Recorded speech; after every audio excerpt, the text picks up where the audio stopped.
আপনারা যারা ইন্টারনেট ব্যবহার করেন তারা সকলেই মোটামুটি ইন্টারনেট প্রোটোকল অ্যাড্রেস বা আইপি অ্যাড্রেস এই ওয়ার্ডটির সাথে পরিচিত।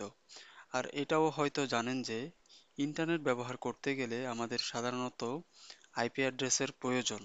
কিন্তু আপনি কি কখনো ভেবে দেখেছেন যে আমাদের ইন্টারনেট ব্যবহার করতে এই আইপি অ্যাড্রেসটার কেন প্রয়োজন হয়?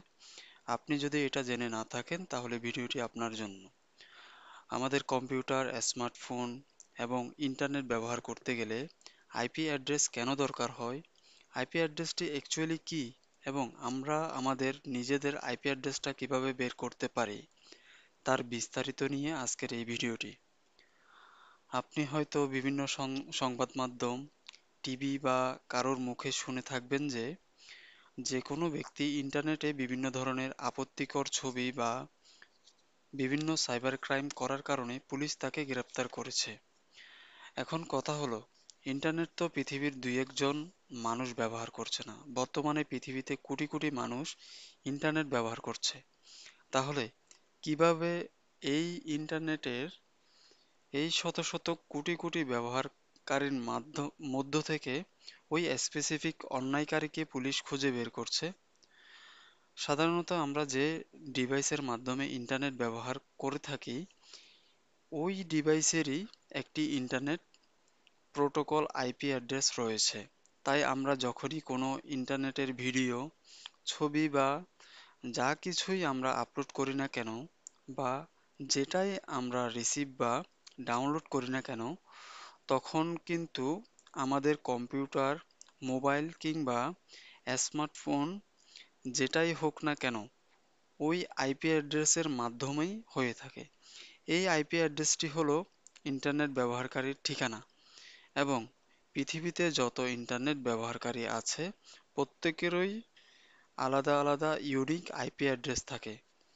আর এই কারণেই ইন্টারনেটের মাধ্যমে যদি কোনো ব্যক্তি কোনো প্রকার অপরাধ করে থাকে তাহলে তাকে শনাক্ত করতে খুবই ইজি হয়ে যায় যদি আমরা তার আইপি অ্যাড্রেসটা জানতে পারি।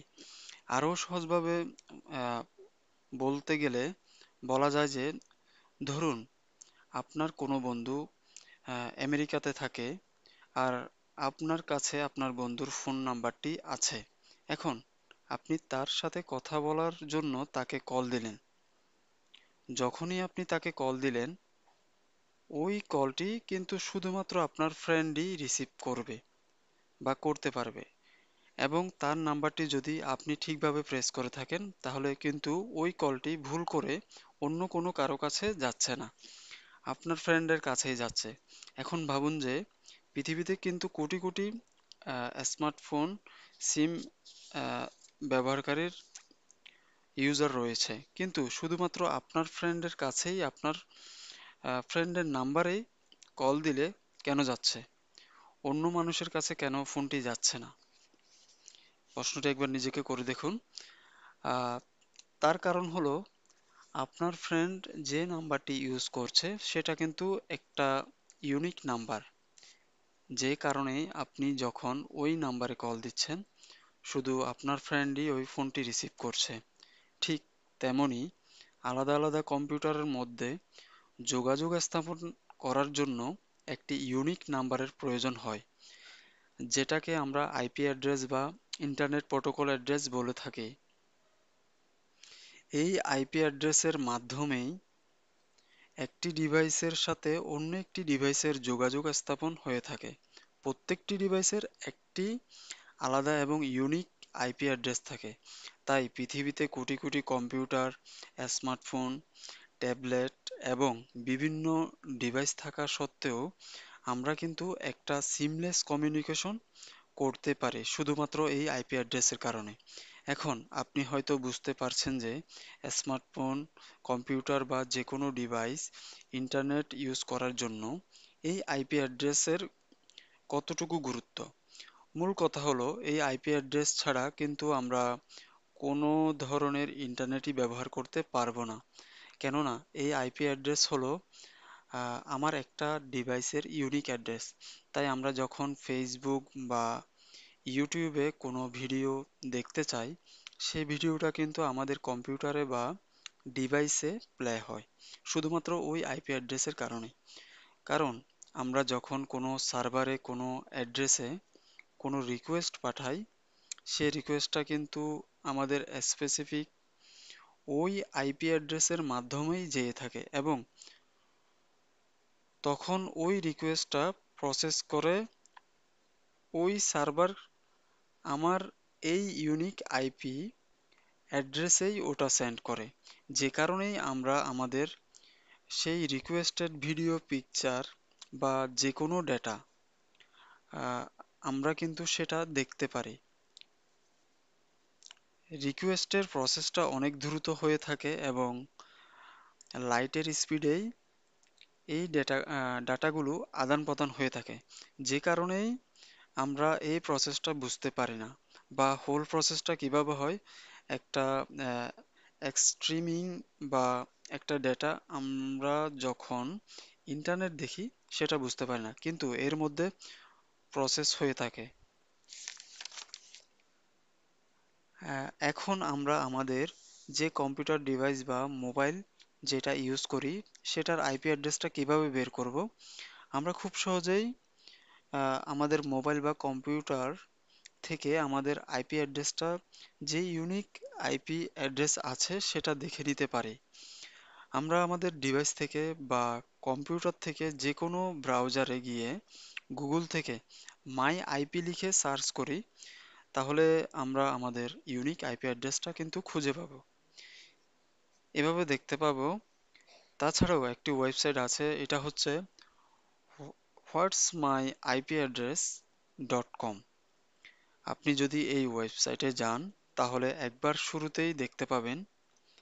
একেবারে শুরুতে দেখতে পাবেন আপনার আইপি অ্যাড্রেসটা কি, আপনার আইপি অ্যাড্রেসের ভার্সনটা কি, এবং আপনার লোকেশন এবং ইন্টারনেট সার্ভিস প্রোভাইডারের অ্যাড্রেস সহ কিন্তু আপনি এখানে দেখতে পাবেন।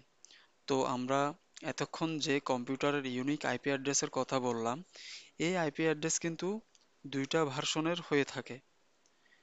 এর একটি হচ্ছে আইপি ভার্সন 4 বা IPv4, যেটি 1983 সালে প্রথম লঞ্চ করা হয়েছিল, এবং বর্তমান সময়ে আমরা আহ, অনেক ডিভাইসে এই IPv4 অ্যাড্রেসটা দেখতে পারি। এটি মূলত 4টি সেগমেন্ট থাকে, এবং এর প্রত্যেকটি অংশকে ডট দ্বারা বিভক্ত করা থাকে।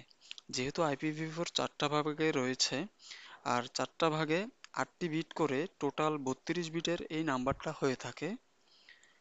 আর এই 32 বিট দিয়ে আমরা প্রায় 4 বিলিয়ন অ্যাড্রেস জেনারেট করতে পারি। তো এই যে 4 বিলিয়ন অ্যাড্রেস আমরা জেনারেট করতে পারি, এই সংখ্যাটা কিন্তু আমাদের টোটাল পৃথিবীতে এখন যে ইন্টারনেট ব্যবহারকারীর ডিভাইস আছে সেটার থেকেও কম।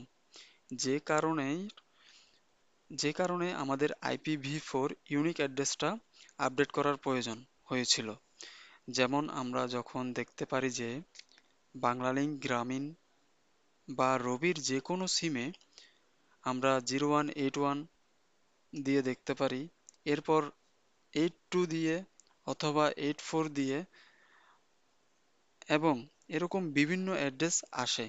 কারণ কি, ওই নাম্বার থেকে যতগুলো নাম্বার জেনারেট করা যায়, সেই নাম্বারগুলোর ইউনিক নাম্বারগুলো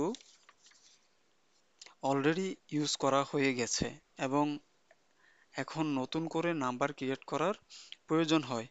আইপিভি ভি ফোর IPv4 এর যে ইউনিক অ্যাড্রেসগুলো জেনারেট করা যেত, সেগুলো শেষ হয়ে যাওয়ার কারণেই কিন্তু পরবর্তী একটা ভার্সন আপগ্রেড করা হয়েছে, যেটিকে আমরা IPv6 বলে থাকি।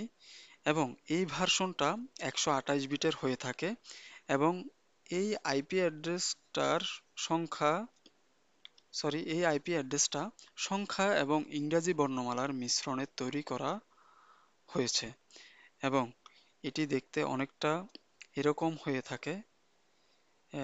এই IPv ভার্সন 6 থেকে আমরা প্রায় 340 ট্রিলিয়নেরও বেশি আইপি অ্যাড্রেস জেনারেট করতে পারি। তো এটা দিয়ে যে অসংখ্য পরিমাণ নতুন আইপি অ্যাড্রেস আমরা জেনারেট করতে পারবো, তার কারণে আমরা দীর্ঘ একটা সময় ধরে এই আইপি অ্যাড্রেসটাকে আপগ্রেড করার প্রয়োজন হবে না। মোটামুটি আমরা পরিশেষে এটা বলতে পারি যে এই আইপি অ্যাড্রেসটা হলো প্রত্যেকটা ইন্টারনেট কানেক্টেড ডিভাইসের একটা ইউনিক অ্যাড্রেস, যেটা অন্য কোনোটার সাথে মিলে না, এবং এটা না থাকলে আমরা ইন্টারনেট ব্যবহার করতে পারবো না। তো এই ছিল আজকের ভিডিওতে।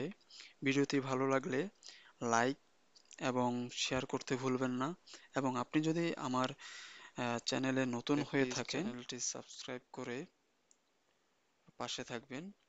দেখা হবে পরবর্তী ভিডিওতে, সেই পর্যন্ত সবাই সুস্থ থাকবেন, ভালো থাকবেন।